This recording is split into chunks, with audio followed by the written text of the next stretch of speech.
Give the call to the honourable member for Kooyong. Mr Deputy Speaker, one of the most significant public debates occurring in Australia at present does not relate to the carbon tax, the mining tax or indeed offshore protection. It is around improving the lives of the more than 750,000 Australians who live with a disability and their family and friends who often feel the critical role of being the carer and the principal point of support. Driven by the advocacy of many in the disability sector, including one of my constituents and friends, Bruce Bonahady, Chairman of Urella, and aided by a comprehensive review by the Productivity Commission, we are moving towards a national disability insurance scheme to ensure better resourcing for those in need and better coordination and application of services across state boundaries. This is a most welcome reform for what is a broken system, and I'm delighted the NDIS has bipartisan support, which we in this place must all work hard to ensure continues going forward. But another area affecting those with disabilities that is often raised with me relates to the funding and quality of education services available to children with a disability, be it a profound physical and intellectual disability or children with high-functioning autism and Asperger's syndrome. At a Kooyong Community Forum I recently held at our Holy Redeemer Parish Hall in Surrey Hills, a constituent raised the case of his 10-year-old grandson who has a primary diagnosis of Asperger's syndrome and comorbidities of a chronic tic disorder and motor dyspraxia. The child's schooling experience has been varied, with his original local primary school having a negative impact on the child, while his current primary school being far better suited. But what concerns the parents is when the child is ready to move on to secondary school, there is limited options available in Victoria where the modified social and academic model of education can be provided.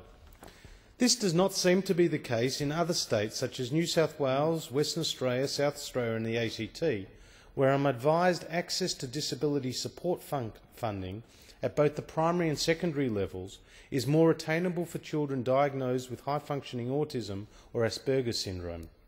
Having such disparities in opportunities for children with disabilities is not only fundamentally inequitable and unfair, but it goes against the recommendations of a key body like the Australian Advisory Board on Autism Spectrum Disorders, which has as its first principle, and I quote, "Every child and adolescent with an ASD has an access to an educational service appropriate to his or her needs." In the Board's position paper released in April of last year, it suggested there was an estimated 10,625 children aged between 6 and 12 years with autism spectrum disorder, and that, quote, "levels of funding, support and education service provision vary greatly from state to state." It goes on to say that currently many students with an ASD in Australia are not receiving the appropriate educational support and services they require to meet their diverse learning needs. There are positive initiatives being undertaken, like the $190 million four-year Helping Children with Autism initiative, which increases access to early intervention for children up to 6 years old, through professional development for teachers and staff to build greater understanding and expertise in working with children with ASD. And in this respect, I'm also very pleased that the Coalition took the last election a positive policy to provide students and their families with portable funding through the Education Card for children with disabilities worth up to $20,000 per year and indexed to inflation. To be used at an educational institution of choice, this was a $314 million commitment designed to help up to 6,000 students with a disability. In implementing this card, it will be critical to work at Ministerial Council level to reach a national agreement on the definition of disabilities.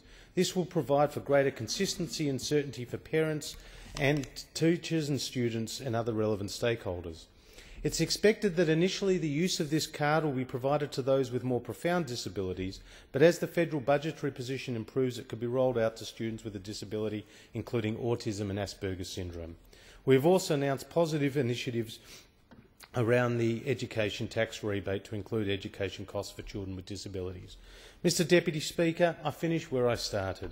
The bipartisan commitment to a national disability insurance scheme is a significant positive development for those with disabilities. But more needs to be done around the provision of educational services for children with autism and Asperger's syndrome.